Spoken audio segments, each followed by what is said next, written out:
Hello there, everybody, and welcome back to Circling Seattle Sports on Converge Media. Charles Hammaker here, as joined by always Bel Garcia. Yeah. I want to take the time to begin the episode by honoring a titan in the Seattle sports, not only Seattle sports, but the sports media industry as a whole. John Clayton passed over the past week. Was an American sports journalist, heavily related NFL football. Was with ESPN, a senior writer for ESPN. Previously worked with the Pittsburgh Press and the News Tribune down in Tacoma, Washington. I never actually met Clayton, but growing up in the area, obviously following the Seahawks, John Clayton was always a name that was around. And reading all of the tributes, whether it was the tweets or the stories about John Clayton, it always seems like he was that guy. No matter how new you were to the press box or writing about the team, no matter what. Whether it was joining, I think it was KJR, John Clayton was going to make sure that you felt welcomed and that he was going to help you to the best of his abilities. So a titan in our industry, I feel like we would be doing him an injustice if we didn't even mention his name, as we are circling Seattle sports, right? So obviously thoughts go out to his family and his friends. But John Clayton will always be one of those media members, just like whether it was like a Dave Niehaus with the Mariners, right? Media members in Seattle sports history that will always be remembered and, made the sports that they covered and the industry of sports journalism better. So rest in peace, John Clayton. So with that being said, I think it's fitting that we're jumping right into the Seahawks, who were active again this week, not necessarily on the same par as what we had last week, but I guess that's kind of a good thing. Yeah, compared to what I don't know happened that they could have stunted us any more than they did last week. So we'll just jump into it, Belle. What do we got? Yeah, so just a couple things that relate to last week as well. Russell Wilson and the Seahawks both denied responsibility for the trade. Russell claims that the decision was mutual, and the Seattle front office states that he clearly did. So thoughts on that? I'm interested to hear what you think about this too, because obviously both sides are going to say their own things, and I think even Russell in the Denver press conference was like, "Oh, maybe I'll write about it in my book," and he was like kind of cheeky about it. I don't know if we'll ever really understand or hear the real story about it because both sides can push their narrative, right? But I know that Russell's agent, Mark Rogers, was the one who put the list of, if you remember, I think it was a year ago, put the list of teams out before that he would want to be traded to. Yes. I think it was Dallas, Denver, New Orleans, and Chicago. He was the one who put that out, and it sounded like from reading, about the situation and the fallout was that Mark Rogers was a real pain in the, don't swear on this show, behind for John Schneider in the Seahawks front office. So it just sounds like he didn't want his client in Seattle. I can understand not wanting to be in a scheme that's not going to best suit your abilities, right? We're gonna run the ball after every draft since Russell that the first speculation came out that he wanted to leave. After every draft, Pete Carroll, we want to run the ball. We want to run the ball. I can understand that, but the who pushed first domino, I think it was Russell's camp. Was it Russell Wilson directly? I don't think so necessarily, but I think it was his camp that said we got to get him out of here, right? Yeah. I mean. So I am interested to see one day if we hear about it, if it's in his book or if, it's one of those things down the line where we hear about it, right? Clearly happy about the trade with the color coordination with his family on the outfits for the Denver Broncos there. But I would have to agree with you. If it wasn't Russell directly, it definitely felt like it was coming from, like you said, his camp. And with the rumors that he wasn't happy last offseason, it just kind of feels like that was always there in the background. And yeah, the agents are going to do what's best for the player, but you have to assume that the players have a hand in what's being done. So because if he wanted to stay, I feel like he'd be here. Yeah. Right. So no, at the end of the day, this is past news now. We have, a new situation to look at of, franchises all over the league. Where's our franchise quarterback? Figuring that out once again. So speaking of quarterback. Yeah, transitioning into our quarterback role here. Colin Kaepernick has been trying to make his way back into the league, and Pete Carroll, it seems like, kind of shut that down. Kaepernick asked for a tryout, and it wasn't granted. The coach isn't sure if Seattle's the right fit, and it kind of sounds like he's not sure if football's the right fit. So yeah, well, we were looking at that, right? Yeah. That was like the direct quote. Oh, he should get a second chance. I don't know if it's with us. I don't know if it's in football. It's a really weird quote. But my stance on that situation is, why not at least give him a tryout? Yeah. See what he's got, right? I agree. Worst thing can happen. We're not interested, right? At least give him the opportunity to prove himself. And if he wows you, hey, look, there you go. You gave him the chance, right?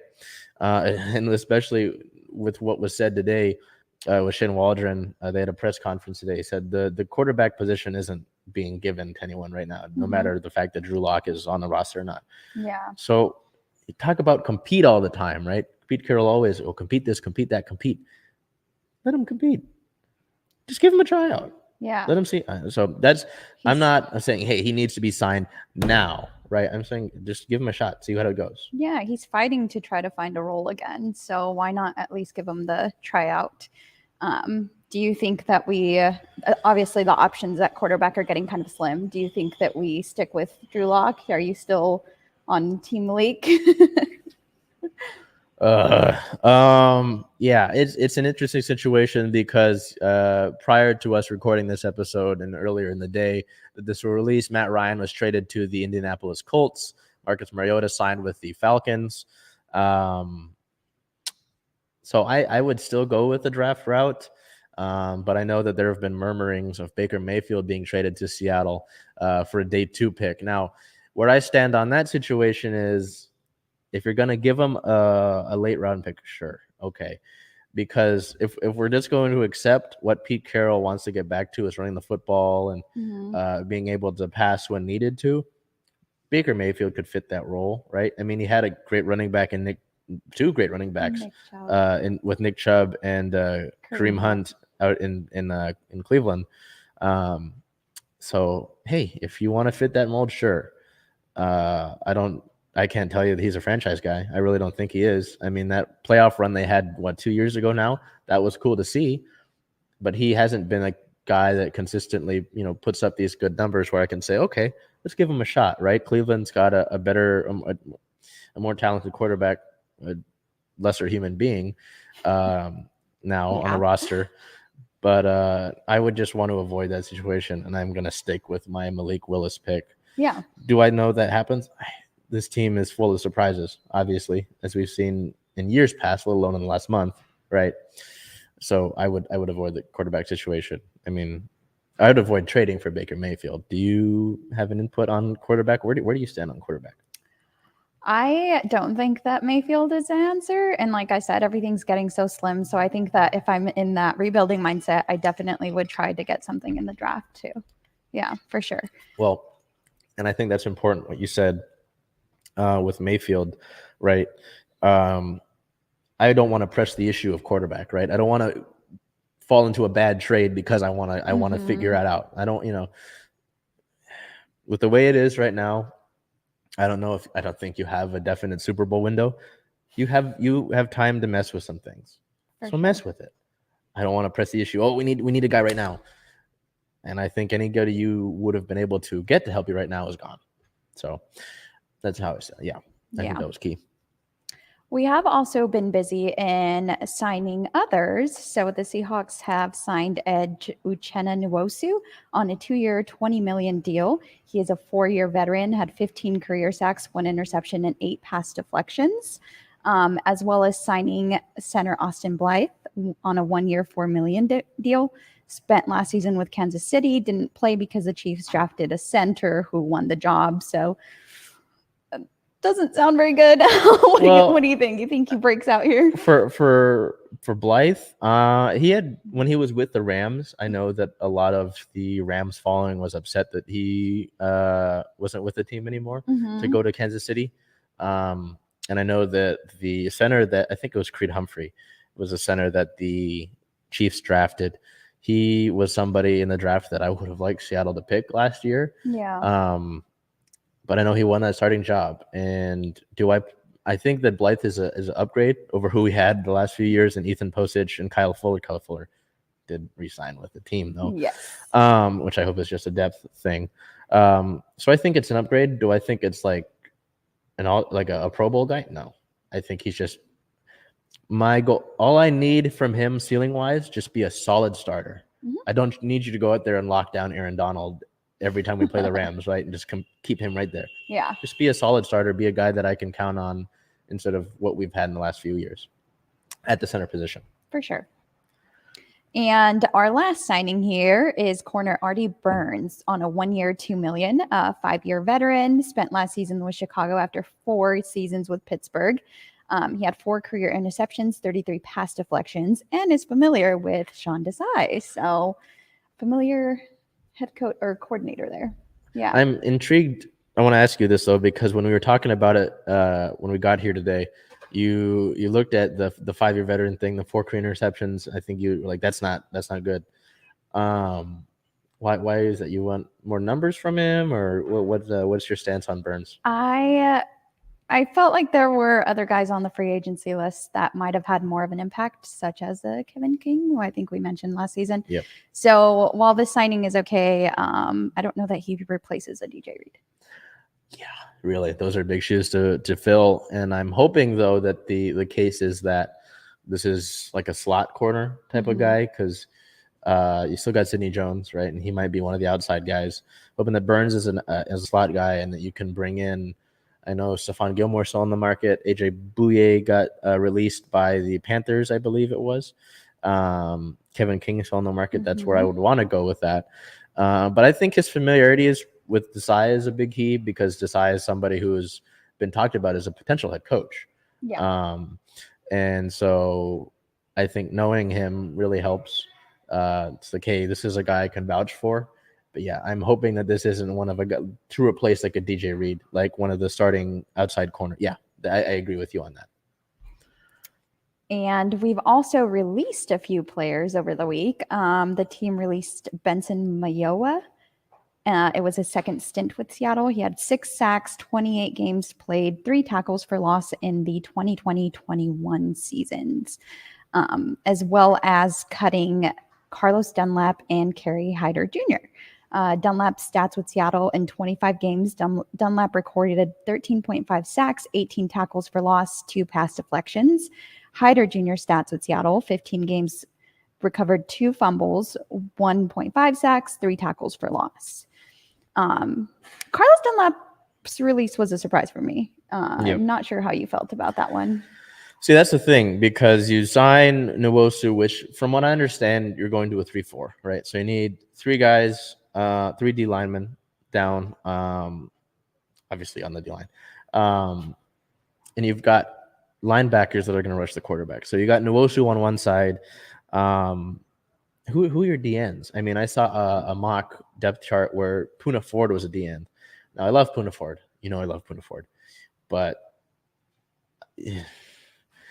cutting Carlos Dunlap was not something that I think should have been done. I think now you're looking at it, hey, when we're in week 8 of the season, right, are we going to be looking at, hey, maybe we shouldn't have cut Carlos Dunlap? I would like to have that depth, because if I'm in the head coaching position or the general man, I know that we're going to get players injured. It's just what's going to happen.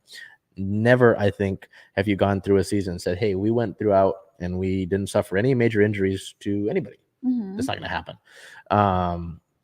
So I'm hoping we don't get to that point in the season where it's like, oh, we're hurting for guys. Because obviously the way that the Super Bowl played out and the way that team came together was miraculous. And, that doesn't happen often. But when we won the Super Bowl in 2013, you had great depth at defensive end. Michael Bennett, Cliff Averill, Chris Clemens, Bruce Irvin, Red Bryant. You had a lot of depth on that defensive line. A lot of them weren't making a solid amount of money, because they were on prove it deals. But yeah, Dunlap, I don't know what you're doing there. I don't understand that move as well. Hyder I can get, Mayo I can get, Dunlap. Don't get it. And we've also signed Quentin Jefferson. Jefferson's second stint with Seattle. He spent his first 4 seasons with the Seahawks. His career totals are 15 sacks, 3 fumble recoveries, 7 pass deflections, 3 forced fumbles, and 18 tackles for loss. So it sounds like a good homecoming there. Yeah, I liked Jefferson when we had him the first time around. I thought it sucked when he went over to the Raiders, and I think this is not only because of liking him already before, but also in his press conference today, he mentioned Clint Hurt, said Clint Hurt was a guy that really helped him grow as a football player. And he loves Seattle. He has a house here still. I guess he still came back to visit. That's awesome. So it's a good homecoming for him. And that's kind of what you want, right? With how things went with Bobby Wagner, and some of the other guys that have left the organization, you hope that guys want to be here, right? So that's good to see, and it just sounds like it was I know it was a 2-year, $9.5 million deal. Okay. So 2 years is fine, right? So that helps you with depth again. So I thought that was good. He's not a guy that's going to record the most sacks as a defensive tackle, but he always seemed to be involved in plays when he was in Seattle. So I took note of that, and I think that's a good piece. Speaking of good pieces, and like you said, prove it deals. Rashad Penny was resigned to a 1-year, $5.75 million with incentives to get to $6.5 million. I was a fan of him at the end of the season. I know that we previously talked about it, and it sounds like, are you in touch with the Seahawks here? Because you kind of mentioned a prove it deal, and look what we got. I can't spoil my secrets now. I think this was a good deal. I know that there was concerns I saw on Seahawks Twitter about the money, and I get that. But also, the running back market is really depleted in free agency right now. I know a bunch of guys like James Conner would have been a good guy for on the free agent market, but he re-signed with the Cardinals, I believe. And from what I understood, generally was that the free agency market was desperate for running backs, and Rashad could have leveraged his play at the end of the season, I'm sure, into a deal with another team if he had wanted to do that. But from what I had read from the press conference today, that Seattle is home for him. Good. And he really wanted to be here. He used the word thankful and grateful a lot. So no, I think 1 year, hey, that end of the season sample, great. Do it over a full season, even better. You'll get more money. And what's interesting is, we talked about Penny a lot. Since the end of the season, really, right? From what I understand is him and Chris Carson have been talking about being the greatest 1-2 punch in the NFL. Obviously, that factors on health and availability, right? But it was something that I think some people were questioning, right? Is Chris Carson going to come back because of that neck injury? Yeah. And anything, not even in sports, just a neck injury in general is scary, right? So it sounds like we'll have Chris back for another year. And that should be really helpful. If you want to, you and I talked about this before we went on air today, the way that Pete Carroll talked about the formula in 2013 for winning a Super Bowl. And some people have even mentioned that. We got a comment on one of the Seahawks videos we've done about getting back to that. My issue with that is you had Marshawn Lynch back then, and you cannot. It's very, very, very, very hard to replicate a Marshawn Lynch, not only as a player but as a person, right? Having those two guys healthy and performing at their best, though, that's pretty good. Yeah. So I would, and then goes back to what we were talking about health, right? If you have one of those guys, I mean, because I know in years we've been in situations where we didn't have either of those guys, right? Alex Collins was taking the lead back role. So I think one, it's a good deal. And two, if we can get those guys to, be available for at least 14 games, right? Majority. I think we should have some success. Obviously it depends on the guy who's taking snaps, but I think it's solid for the moment. Yeah, for sure. If they can try to do what Javonte Williams and Melvin Gordon did last year with that 1-2 punch, then it would look really well. So we hope that Chris Carson comes back healthy and there are no issues with that neck injury. And speaking on other teams here, we're going to dive into our league news. As you mentioned, Watson was traded to the Browns on a 5-year, $230 million contract. The Texans received 3 first-round picks, a third-round pick, and potentially a 5th. Now, that being said, he still faces personal things. He still has those 22 civil lawsuits hanging over his head. Cleveland states that they did their homework before signing the guy. The lawyer that represents the 22 women said otherwise. So I think I'm going to retract what I said last week, just because I think that you do have to take his personality into account. And it's hard to, again, with those 22 civil lawsuits and the Browns basically saying, here's this guaranteed amount of money, and we don't care if you're found guilty of these 22 civil lawsuits. We're going to guarantee you a bag. Like, I didn't care for that. I did not like that. Yeah. So the main thing in it was, to me, was seeing that the lawyer, that's representing these women said, hey, despite what the Browns organization said, I never got a phone call, right? I never got reached out to. So no, I mean, that's kind of how I've stood with the situation since we found out about it. After one person, hey, maybe, I know that people try to ruin athletes' careers. Yeah. You start stacking up. It's like, something's wrong here, or this is a really elaborate scheme. And I don't think it's the latter. I think it's the prior. So yeah, it's really interesting. I know that Cleveland traded Case Keenum and they signed Jacoby Brissett, so they're already preparing for Watson to be out for a certain amount of games. Okay. It's just a situation that, if I was the organization of Seattle, I would just have never have touched. I would have never have touched, and I'm glad he didn't end up in Seattle. Right? Yeah. I don't know that I ever saw reports they were actually looking into it. So did you? There were bumbles, but I guess he turned us down anyway. So. Oh, okay. Well, better for us. Yeah. In other league news, and this one made me very sad, the Raiders traded for Devonta Adams, who is now getting a 5-year, $141 million deal.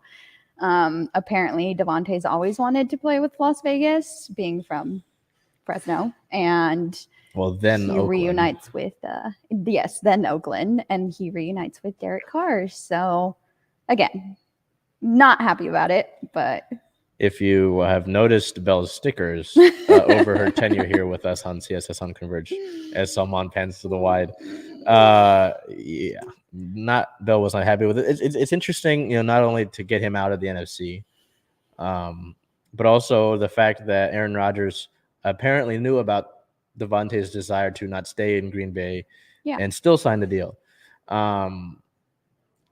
I don't know if you've seen anything about it, why he decided to ask for a trade, whether it was just wanting to play with Oakland, with Vegas, whatever, with the Raiders, or wanting to play with Derek Carr. But I'm really intrigued by that. I don't, until I see anything that actually confirms it, or he says in a press conference he's got his Raiders jersey and he's like, oh, I wanted to come and play with my homie Derek Carr. Yeah. Until I see anything like that, we're friends, this and that, or I wanted to wear the black and silver, I'm kind of stumped by it. I was surprised. First thing I get from Bel is no. Yeah. Man, it was so hard. He sent a thank you to the fans. Of course, I, as well as other cheeseheads, were very shocked to hear that the Packers offered him more than 141. They were willing to match and exceed the offer, and he still wanted to leave. So I don't understand how you can go from Aaron Rodgers to Derek Carr. Sorry, biased opinion maybe, but I mean, better for Seahawks. So yeah, I guess so. We'll see what the Packers do. even though we do play the Raiders this year, and the Packers, yeah. Seattle does travel to Green Bay. I don't want to think about it. How come we have to travel to Green Bay again? I know. So it's been a travel to Green Bay, I think, for like the last few years. And Seattle hasn't won in Green Bay since like '99. Well, let's keep it that way. Bel Garcia will no longer be no. All right. Anyway, keep it moving. We're gonna go ahead and move on here. Stafford received an extension from the Rams. Not surprising at all. They were working on it. 4-year, $160 million deal with $135 million guaranteed. Of course, they want to run it back, and they called themselves a super team. So I didn't imagine this going any other way. Yeah, that, and they gave him Montoya and Allen Robinson. Right, so. Exactly. And Rams obviously want to, there was the whole thing about them, putting all their chips in for this year. I think they're loading up again for next year. I know that Von Miller's gone, we signed with the Bills. Mm-hmm. But as long as they've got Aaron Donald and Sean McVay, I think they're going to be a competitive team. And I think they're contender candidates again. I'm not saying they're favorites. I'm saying they're contender candidates. So yeah, hey, I mean, you got Stafford, and obviously Stafford's he's a good quarterback. I'm not going to say he's a great quarterback. And he's obviously going to help you win games. So it makes total sense. Like you're saying, it makes sense. You put the right pieces around him, and he proved that he can get some success. And just get him out of Detroit. Exactly. Get him away from the Lions. And as you previously mentioned, Matt Ryan was also traded. He was traded to the Colts today. 3rd round pick. Yeah. Was that it? Yep. That was it. Yep.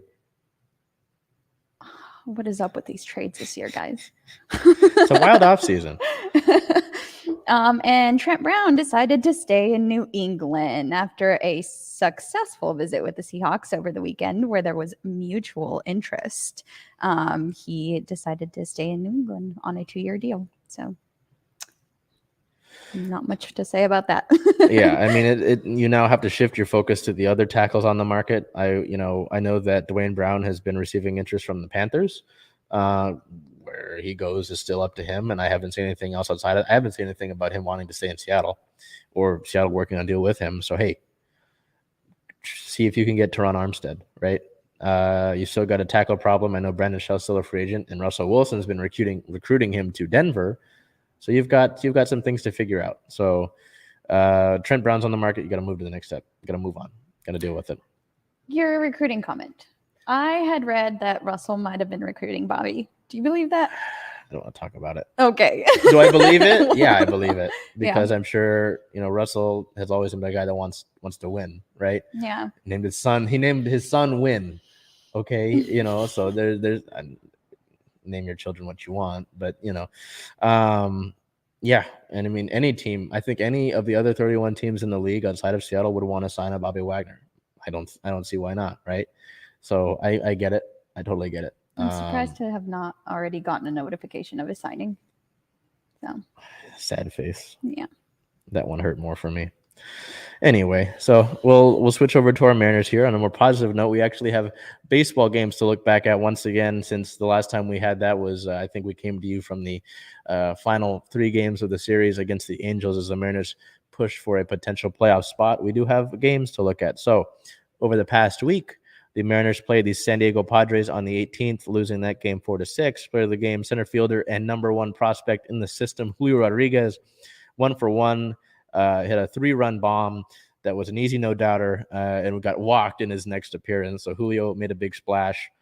On the 19th, the team played the Dodgers, winning that game 7-6. But the game would be right fielder and Everett native Steven Souza Jr.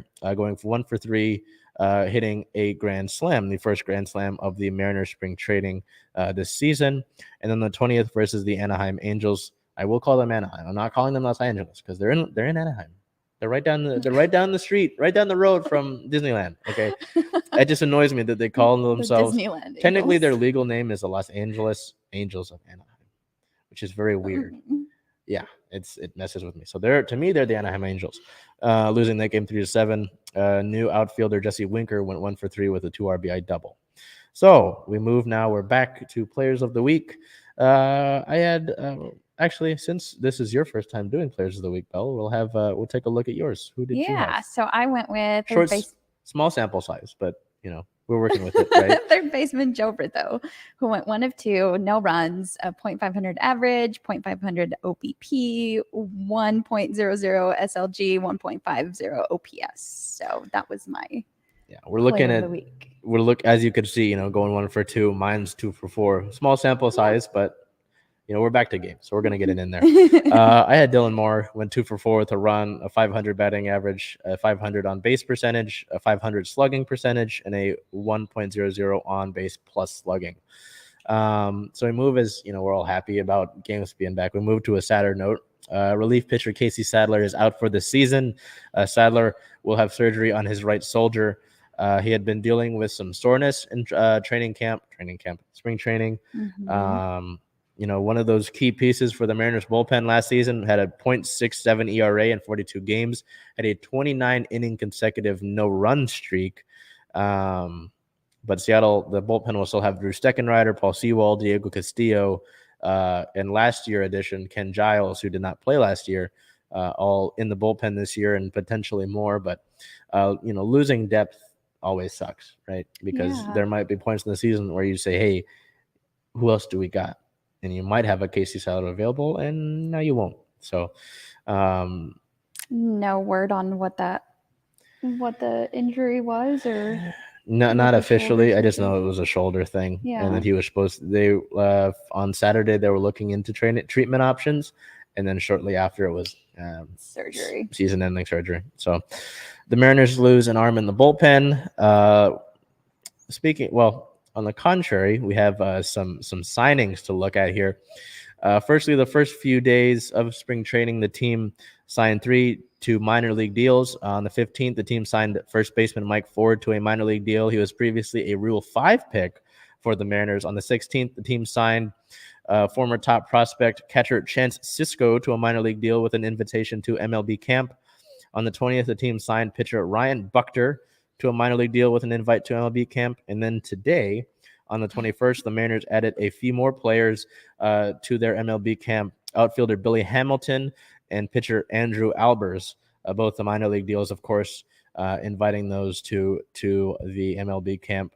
Billy Hamilton's a guy that was a speedy guy. I know he had a lot of plays on the base paths this offseason, but this past season. But I think, again, we talk about depth, right? Depth never hurts. So I don't, tying this to depth and Colin Kaepernick, why not giving these guys a shot, right? It's spring training. The Mariners dealt with some injuries last year. Why not, know you've got some security down in the minor league levels so that if you need to, you can call guys up when someone goes out for, an NIL stint. Yeah. Also today, the team sent down 6 players to their minor league camp. Right-handed pitcher David Ellingson, outfielder Jack Larson, left-handed pitcher Ian McKinney, catcher Brian O'Keefe, right-handed pitcher Patrick Weigel, and left-handed pitcher Danny Young. So moving over here to league notes, I know that since we got into actual free agency, right, and we weren't worrying about the lockout, a few names that people were looking at were Chris Bryant and Trevor Story. Potentially, I know with the trade of Jesse Winker and Eugenio Suarez, it was hoped that, Brett Bryant would still be brought in. Story would be put at second base. I know that some people thought Carlos Correa could maybe sign with Seattle as a dark horse. I didn't really buy stock in that. On the 16th, Chris Bryant signed with the Colorado Rockies on a 7-year, $182 million deal. Wow.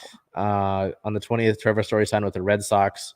And Correa signed with the Twins on a 3-year deal, $105.3 million, which includes opt-outs after the first year and the second year.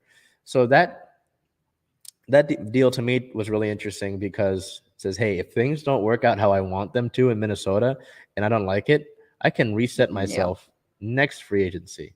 And I know that the Story deal, I didn't get the full details on that. He's got opt-outs too. So, I know that there was some disappointment with not getting Bryant or Story. I mean, do you weigh in on any of this? I know that a lot of people, there was concern with raising the payroll this offseason. Say, hey, we want you to go out and get some more guys and, shell out some more cash. Right now, the Mariners sit at 22nd in Major League Baseball in terms of payroll, and they're sitting behind the Cincinnati Reds, who they just acquired 2 of the Reds' biggest stars. I don't know. Do you have an opinion on that? Do you think Seattle should have taken a swing at some of those deals? I mean, at least to me, a 7-year deal, I wouldn't want that. Yeah, I was a fan of the Chris Bryant possibly signing, and I kind of hoped that I could see him in a Mariners jersey just because I've seen him play before and was kind of a fan. But that 7-year, wow, that's a commitment for sure. Yeah. Could we have even offered the 182 mil? Yeah. Could have, but I don't know if Dipoto wants to, lock himself into a deal that long. Yeah. I think from what I understand, Seattle offered a 5-year, and they said we're not going higher than that. And Colorado said, okay, sure. It's funny because Colorado traded away a player with a massive contract just a season or 2 ago, just to gain another one. Yeah, so it's like, hey, you double dipping? What are we doing here? Yeah. So at the end of the day, I'm fine with missing out on those guys because of the cost. But I know that some people are like, hey, you promised me you'd spend more money. And, we're not doing that. Yeah. You sign Robbie Ray, that's great. You get Jesse Winker, that's great. But in terms of general offseason and free agents, outside of Robbie Ray, free agency, been pretty quiet for Seattle. And I don't know. It's interesting. I still would like to get another starting pitcher to round out the rotation, the 5-man rotation. But there's not really anybody on the free agency market that is available for that anymore. And 2, the guys that are available via trade, 2 of them are in your division. So I don't know if, you want the other team wants to trade in their division. And 2, what else are you going to give up? Yeah. You gave up one of your top pitching prospects. You gave up Jake Fraley, who was an outfielder that, was it going to be a trade piece? Justin Dunn was a pitcher that you could have traded. You gave up those 3. What else do you give up now? Do you risk giving up another prospect or, so I'm okay with it, but I do still hope that we're not done with acquiring players. Yeah, definitely. Also, in league-related notes, on the 17th, the MLB Draft date was set. The MLB Draft will be featured during All-Star Week, as it normally is, this time in Los Angeles, from the 17th of July to the 19th of July. So the Mariners sit at a 1-2 record in spring training. I wouldn't buy too much stock into the record. It is spring training, and you're seeing a lot of minor league guys get starting minutes.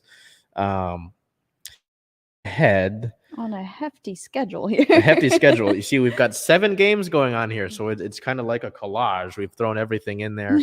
On the 21st, which is today, this game is going on right now. The Mariners are taking on the Diamondbacks. Let's take a peek into what's going on here.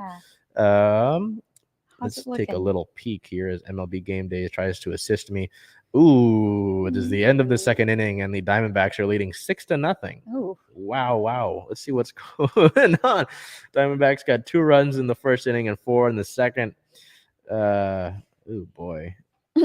So there was a grand slam that was hit by the Diamondbacks, and then a 2-run shot that was hit in the first inning. So, yeah. Let's look ahead to the next one on the schedule. On the 22nd, the team takes on the Chicago Cubs at 1:10. On the 24th, the team takes on the Cleveland Guardians at 1:05.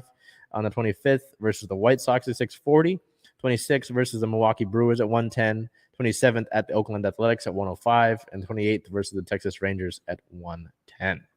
So get that big collage out of the way. Before this morning, we weren't sure if the Storm were going to have any news today. We had something about Brittany Griner. But the Storm actually did something while we were hanging out. What would that move have been? As we were hanging out here in the Black Media Matter studio, we got notification that the Storm signed veteran Jontel Lavender. She's a 10-year WNBA veteran, 6th Woman of the Year, and has won an WNBA championship with the LA Sparks. So are we happy with another veteran? Do you think veteran knowledge over rookie knowledge, or? I'm okay with it. I wanted to see another big signed. Obviously, it wasn't Tina Charles. But yeah, veteran. I mean, veteran pedigree, 10-year veteran. A champion, so it's got that veteran experience to help with a younger player like Ezzy Magbagor. Help Mercedes Russell as she continues. Won a 6th Woman of the Year award. So the talent is there. I think she spent some time in Athletes Unlimited. I'm interested to see if this is with the WNBA, the details of the deal were not disclosed. Yeah. I'm wondering if this is just a training camp deal or an actual, you're on the roster right now type of deal. So that's going to be interesting as we approach this April-May period where, training camp will pick up and deals like that, roster spots will be taken. You might see some more training camp deals. I'm sure you'll see some more players be signed on training camp deals. But I'm okay with the move. And I'm interested to see how it plays out. So with that being said, we have something a little more important than basketball. Yes. So an update on Brittany Griner's situation in Russia. Her arrest has been extended to May 19th. I think I read legally they can hold her for at least a year before she actually goes to trial. So hopefully that's not the situation there. But she also requested house arrest until her trial, and that was denied. She's reportedly in a cell with 2 other women that speak English and is in the best spirits that you can be given the situation that she's in. Not anxious, just kind of taking it day by day. and the U.S. State Department has demanded consular access to her. So she has been speaking to her legal team, but the U.S. really wants to have contact with her. So hopefully at some point that's granted, and we just want to bring Brittany home. Yeah, it's still a crazy situation to think about, but to know that she's at least in a cell with other people, let alone, people that speak English is good to know. Obviously the keeping her in Russia for a longer period of time isn't good. I mean, it doesn't really matter as much as just getting her home, but obviously that detention, I think it was May 19th, was it? Yeah. That's into the season, so she's probably going to miss some time. I'm just wondering, I would like to know what is actually being done, by like the government, right? To say, hey, we're working on it. We're going to try to get you out of there. I haven't heard anything. I don't know if there's anything going on. It just sounds like they're like letting Russia handle it, which I'd say, hey, we have to have a hand in this. Yeah. Yeah, because it's a situation where, I'm sure you know this already, but a lot of women in the WNBA go and play overseas because they get paid more. And it's just something where it's like, hey, we just want to be able to perform for your fans and get a solid living. It's not like she was doing anything crazy, not like anything actually happened. It was just drugs, cannabis oil. Yes. Was cartridges. I don't know. Again, I'm not the government, so I don't think it's that big of a deal. I just hope that we can get Brittany Griner home as soon as we possibly can. Mm-hmm. So we'll continue to monitor that and see how that goes, and hopefully we can see her back in the U.S., before May, right? So moving over to our Seattle Sounders here. Over the past week, played 2 games, similar to last week. This time, the second leg of the CONCACAF Champions League second quarterfinal, drawing that game 1-1 in the game itself. But also on aggregate, you had the 3-0 lead going into it. So you win that game 4-1. Player of the game would be forward Freddie Montero, scored 1 goal, had a 7.6 rating on the game, 1 shot, and a 71% pass percentage. Freddie, with that goal, ties for the MLS record with most goals in the CCL tournament with 10. And then on the 20th, the team played down in Austin against Austin FC, drawing that game 1-1. So two 1-1 draws. Player of the game would be forward Will Bruin, nicknamed the Dancing Bear, scoring 1 goal, earning a 7.5 rating on 3 shots and a 92% pass percentage. So what do you take from that? Like, are draws a good thing in your life? Well, it's funny that you mentioned that, because just a little bit ago, Brian Schmetzer said that draws are like a loss. Mm-hmm. I mean, you don't get as many points, obviously. You get 1 more than you would have a loss.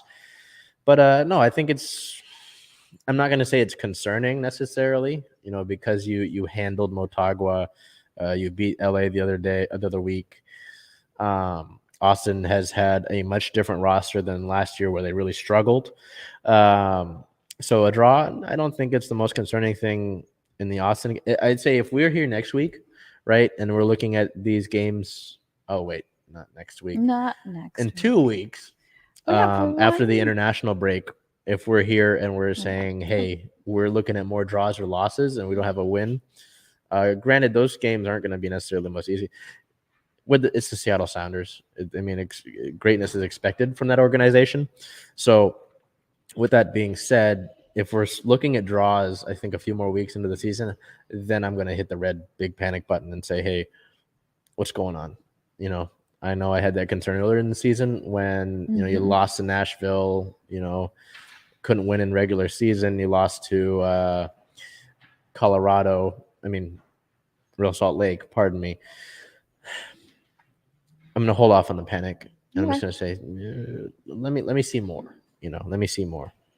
In terms of injury-related news, playing into this draw against Austin, on the 19th, several Sounders were held out of that game against Austin, including forward Raul Ruiz-Diaz, goalkeeper Stefan Fry, midfielders Jimmy Madranda and Nico Ladero, as well as your top defender Yemar So you're missing your starting goalkeeper and your best defender, as well as an all-class player, Nico Ladero, a depth piece in Jimmy Madranda, and an all-league player in Raul Ruiz Diaz. So you're missing some pieces. So that also plays into why I'm not going to hit the big panic button at the moment. That makes sense. But also some panic may come in saying, hey, are we going to see these guys out longer? I know that all of them all of those guys should be back for the game against Minnesota in 2 weeks. So, that's the case. I think we won't have to worry about that as much.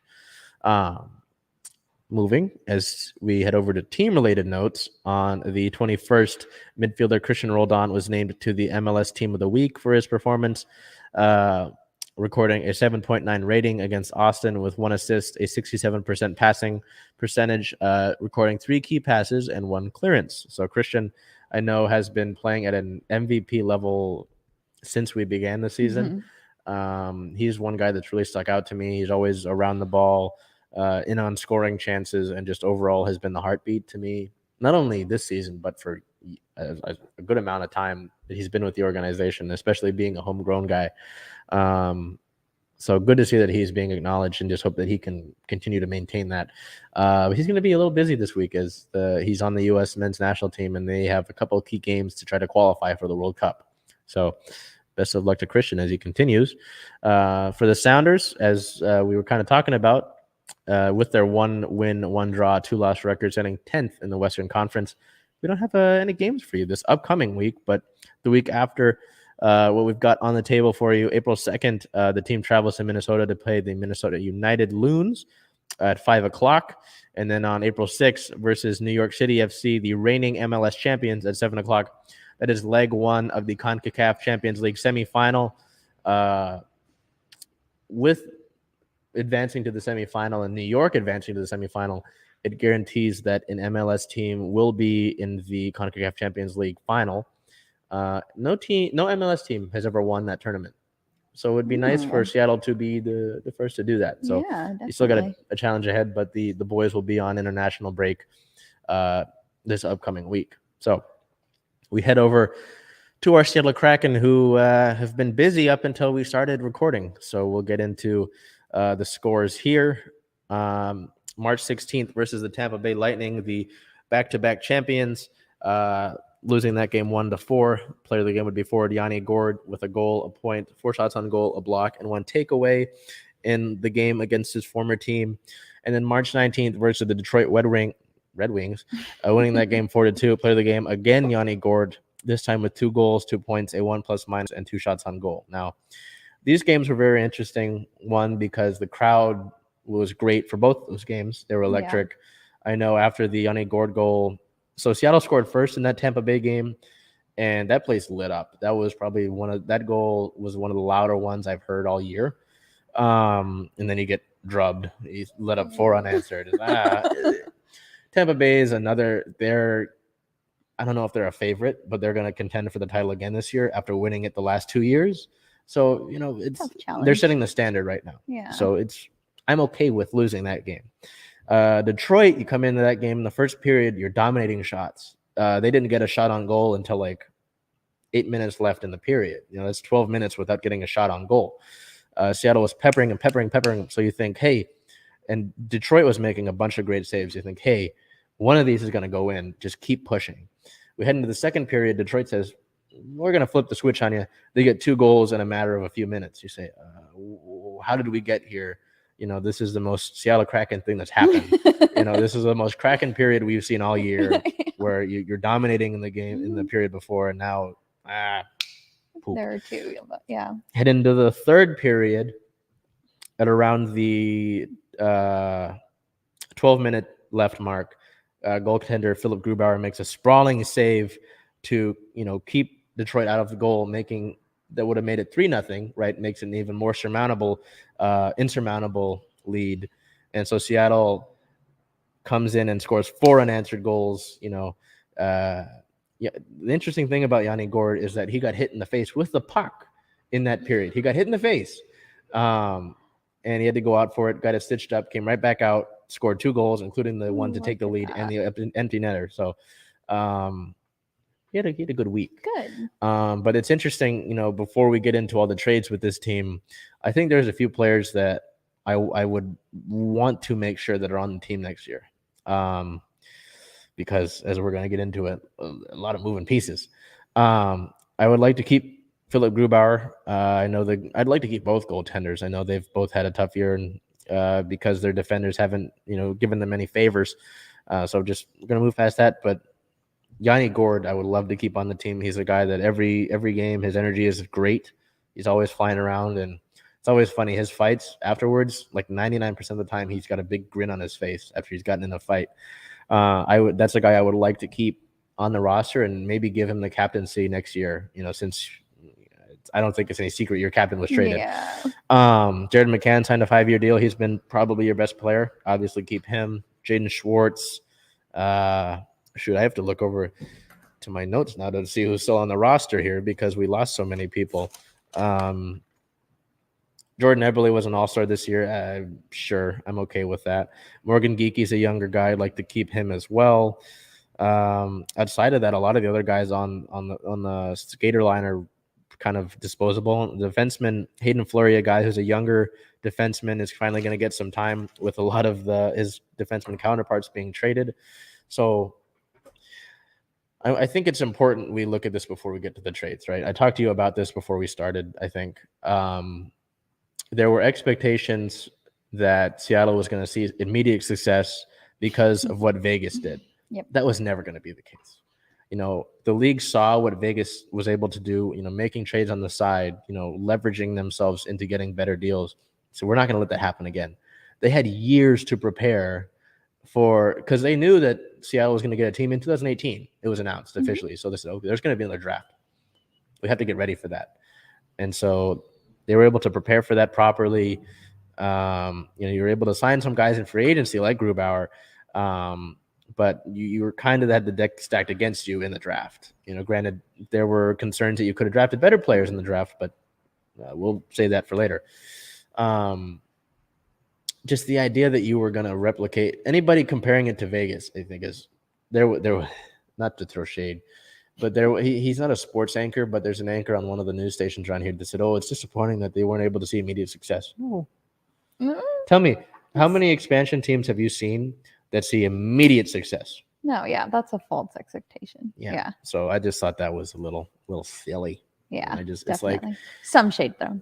Yeah, I mean it's ridiculous. That's why we're here, though. Part of the reason why is to let you know what's going on and to let you know that some of these things that maybe more casual fans don't understand. That's kind of why we're here, to let you know, that, hey, this expectation to come out and I know that there was hope for a playoff spot this year, but it was like a fringe thing. Yeah. Idea that you were going to be a winning team this year, probably not right. And what has been done with these trades, I think, is what you should do with an expansion team is to go young, So with that being said, let's finally get to the elephants, multiple in the room with these trades, at least before we'll do that, we'll hit a quick injury news stop. On the 21st, the team activated forward Jonas Donskoy off of injured reserve, which they needed to do because as we get to it here, on the 16th, the team made their first trade prior to the deadline, trading forward Kelly Yarncrow to the Calgary Flames.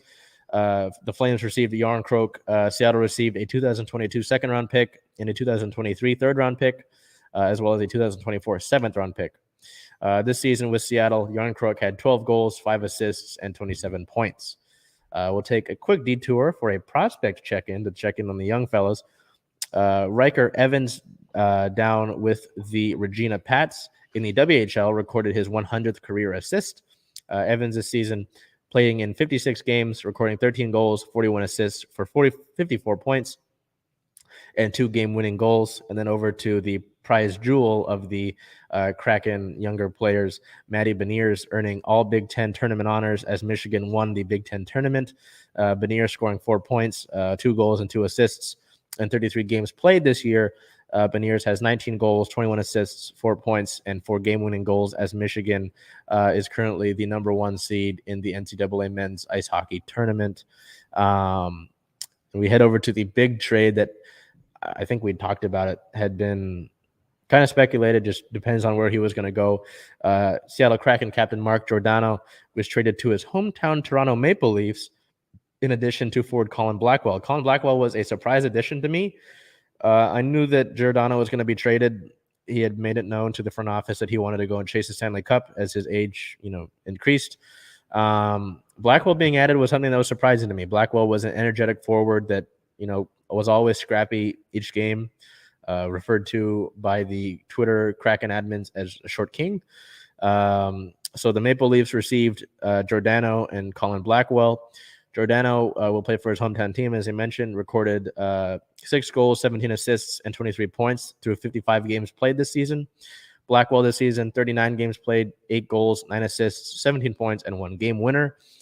The Kraken received a 2022 second-round pick, a 2023 second-round pick, and a 2024 third-round pick. I know that was a little bit concerning to not get a first-rounder. There was expectation that Seattle would be able to pull that off.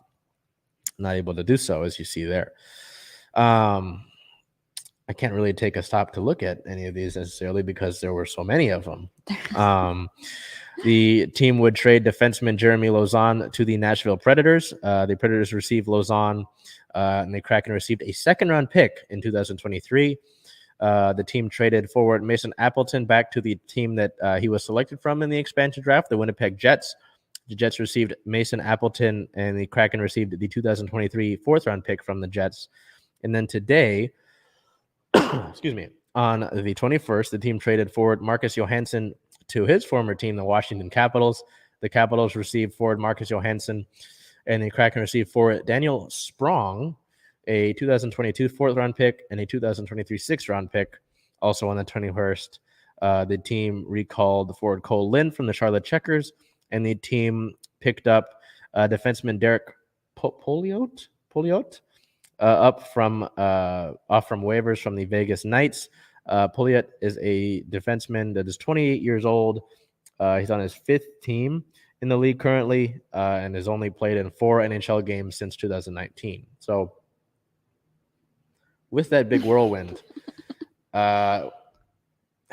what's your initial reaction to all of that going on? A lot to digest. I imagined that the team would make 2 or 3 trades. I didn't think they'd go out and get rid of a bunch of guys. Now, granted, a lot of these guys were going to be unrestricted free agents at the end of the year, so you're getting value out of them for teams like Washington, teams like Nashville, teams like Toronto, teams like Calgary that want to gear up for the playoffs and make sure that they've got what they need in order to try and take the whole thing home. But I was surprised by some of this. What did as a co-host, what did you think about seeing all of this? Yeah, if they were going to be unrestricted free agents anyway, then like you said, why not get something in return? I'm surprised by how many of them were 2023 round picks. Yeah. So with that being said, I think that's a good thing to mention because the way it stands right now, and I think I told you this, the way things stand right now, Seattle has more draft picks than players under contract right now. So 12 picks upcoming in this year's draft, 13 in the 2023 draft, and 9 in the 2024 draft. So before you get concerned about having that many picks, Ron Francis was on hand today to speak to the media.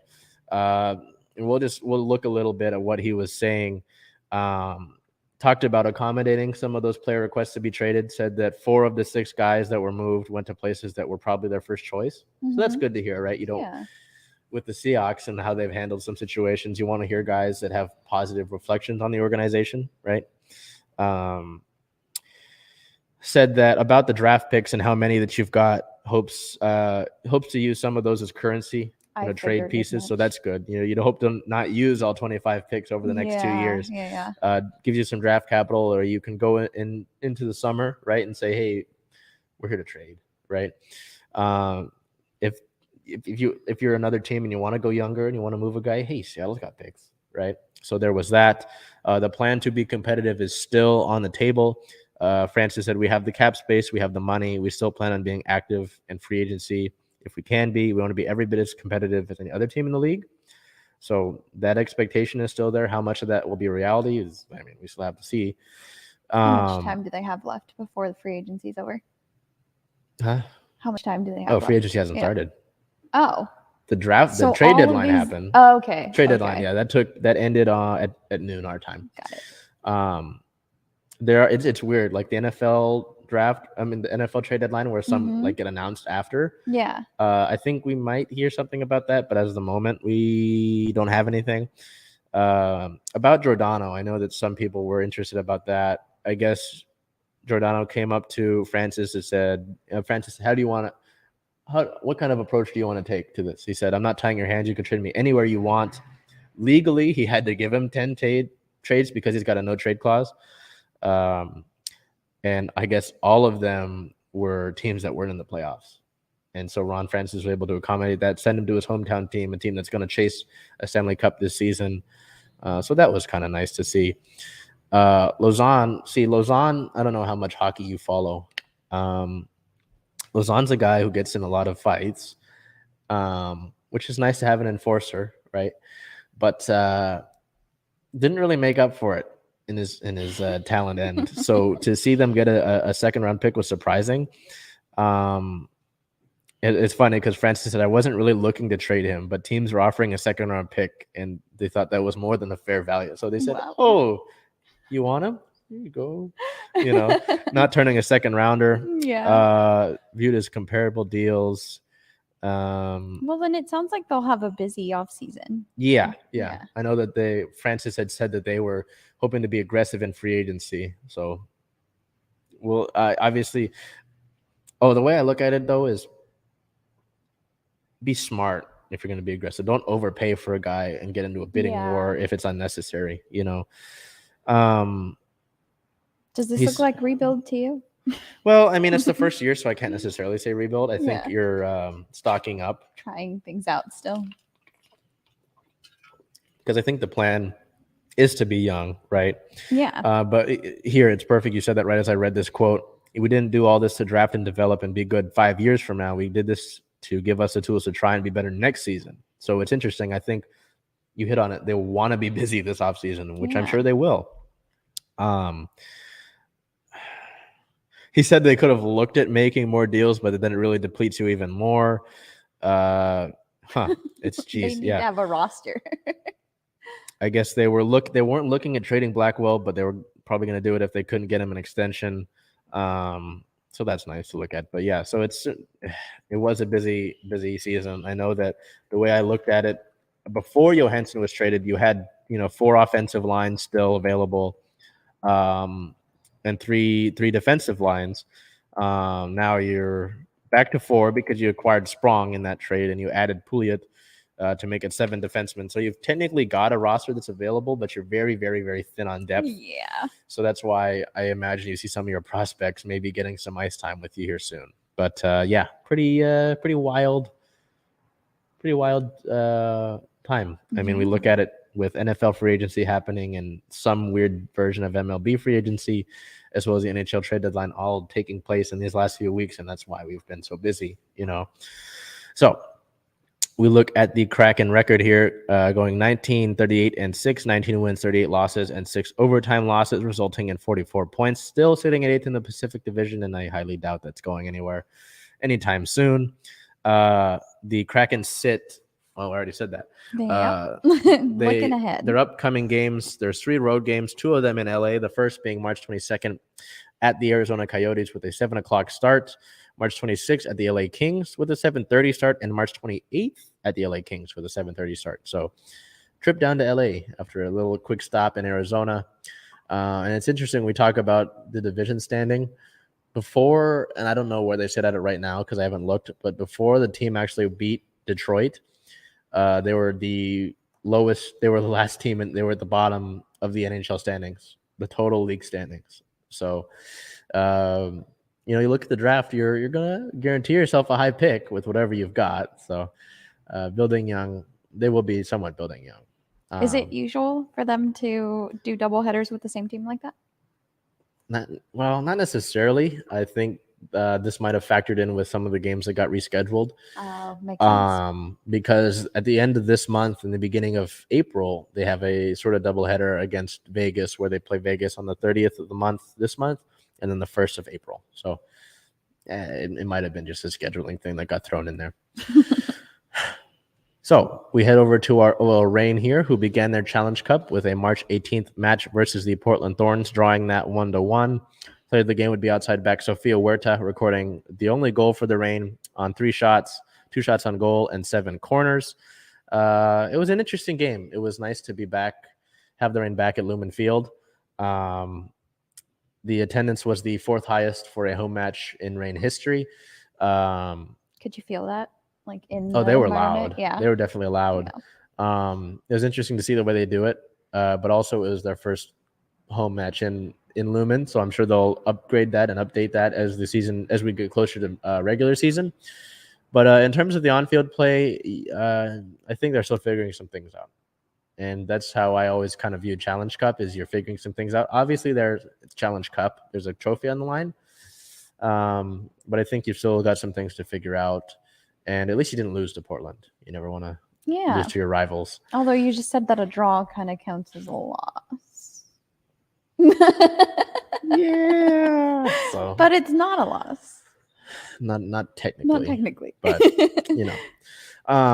in terms of injury-related news, the pre-match injuries for that game against Portland on the 7th, it was announced on the 17th that Megan Rapinoe and defender Alyssa Melanson would be held out of that game. I don't think they're too serious. I know that Rapinoe has a calf injury, so I'm just hoping that it was just a precautionary thing. And I don't know how much Megan would have played in the Challenge Cup anyway. So we'll see that. In terms of team-related news, we got 2 things for you. Not as exciting as last week where we had the kit drop. And the tweet we had got a lot of impressions. The team unveiled their Challenge Cup roster. Not many differences here. Goalkeepers Claudia Dickey, Laurel Ivory, and Fallon Tillis-Joyce. Defenders Lou Barnes, Ryan Brown, Alana Cook, Sam Hyatt, Sofia Huerta, Alyssa Melanson, Jimena Lopez, Phoebe McLaren, and Sinclair Maramontes. Midfielders Angelina, Olivia Athens, Marley Canales, Jess Fishlock, Rose Lavelle, Quinn, Nikki Stanton, and Olivia Vanderyacht. And forwards Bethany Balser, Zanat Kajan, Ziara King, Veronica Latsko, Megan Rapinoe, and Ali Watts. So mostly similar roster, but you've got to make it official for Challenge Cup because of the league.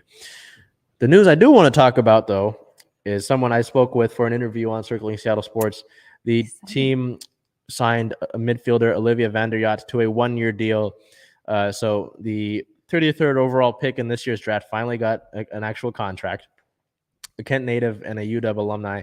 Good to see that made official. I know that head coach Laura Harvey had been talking about how much she was impressed with Olivia, and that's exciting, not only because I'm biased, but also because she's a Husky, and I know that it's a talented midfield group. So she's got a lot of talent to learn from. But it's interesting to see the Reign roster. I was concerned a little bit because last season, right, the parent club loaned a lot of really talented players to the Reign, and that hasn't happened yet. I know that those were both announced. Those announcements came in April and May, but obviously we've been lied to before, right? Yes. But they kind of said, hey, we're not really thinking about adding anybody.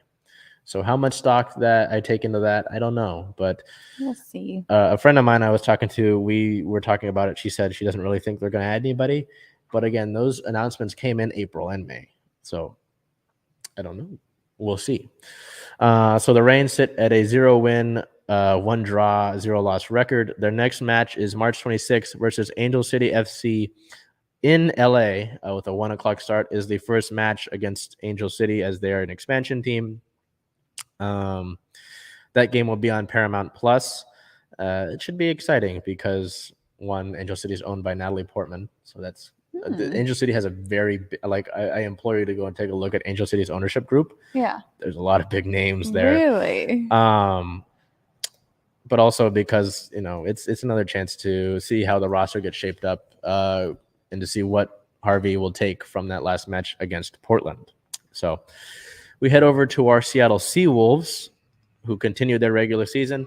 March 19th at the Dallas Jackals, the 0-6 inaugural season Dallas Jackals, who I was concerned that if the Seawolves lost to might be in the red panic button area. They did not lose that game. Winning that game 34-12. Player of the game would be fly half Kieran Joyce, who got his first start in the fly half role, going 3 for 3 on conversions. With the win, Seattle moves to 2 points behind Western Conference leading Austin. Now, we got a tweet last week on our video, our Seawolves segment. That's our title was like, oh, is there time for concern, right? With the 3 straight losses. And I think we talked about it. Hey, I think we talked about it last week. If you lose this game, I've got concerns, right? Yeah. They took care of business. They look good. They got 4 tries. And now I guess some of the announcers during the last loss to Houston, the SaberCats, said that Seattle might be out of the Western Conference playoffs. Yeah, they were hitting the panic button already? Yeah, those broadcasters were. And so I replied, I said, I think it's a little early to be concerned about that. You're only a few games. Well, at the time it was 6 games, right? Now with the win, because you got 4 tries, you get an extra point in the standings. So you're 2 points behind Austin. You're at second in the Western Conference. I think you're fine. I think you're fine as long as you, again, to me, it was about making those adjustments. So, as long as you keep that up and you learn from those losses, I think I've seen it before as people go, oh, I learned more from losses than I do wins. Mm-hmm. You just had 3 in a row. You played a tune-up game effectively against Dallas, who's still trying to figure things out. It's their first year. Give them some slack. But, you're 4-3 now. You're second in the Western Conference with 21 points. Austin with 23. Their next match is March 26th versus the Bel, I want you to take a stab at this. LA Guiltini. Yeah, with a 3:00 start. LA is the reigning champ in Major League Rugby. They're currently 3rd in the Western Conference with a 3-3 record. So, okay, but why does that logo actually work so much? That G in the martini glass. Oh, I just saw that. I was like, it just looks like a really weird. We're gonna pretend I already knew that. It is funny though to kind of see that. I know that we talked about, I think after Austin, that this league has at least 2 that we know of teams that are named after alcoholic beverages. No comment. What was the other one? Gilgronis. But yep. I think I'm saying that right. So it's a good test, right? You're playing anytime you play the defending champs. You're like, hey, you got to prove yourself. And I spoke to a few of the younger players on the roster. I asked them, before the season started. I said, is there any game that you're like circling on the calendar? Which some athletes will be like, oh, we don't do that. Yeah. I said, one of them immediately, I think it was Cole Zarconi, said, LA, they're the defending champs, right? You want to knock off the defending champs. For sure. And they're 3-3. They're right below you, a peg below you in the totem of rosters.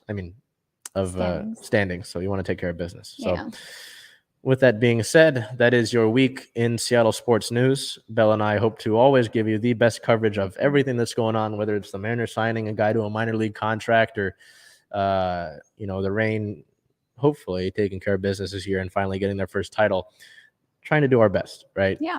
So with that being said, please make sure to follow us on social media: Instagram, Circling Seattle Sports; Twitter, Circling Sports; Facebook, Circling Seattle Sports. On all of them, we are. I was looking at the wrong camera. Someone. Come on. John. Hey, sorry. And we love getting comments. So if you do have any thoughts, interaction's make sure to good. chime in. Yeah. But also, we do the show every Monday, right? On the social medias, we get you updated as soon as we find out the news. Yes. We look to provide you coverage of all of these teams the most in-depth we can. Always thank your directors. Someone comes in, does his work, points me at the right camera. Make sure you're looking at the right place. With that being said, Bel and I will see you guys next week. I can only imagine what the hell is going to happen between now. Oh, gosh. We'll see. Every other week, something's going on. We didn't have anything break during the show this week. Yeah. So good thing. There you go. With that being said, take care of yourself and do your best to make today a great day.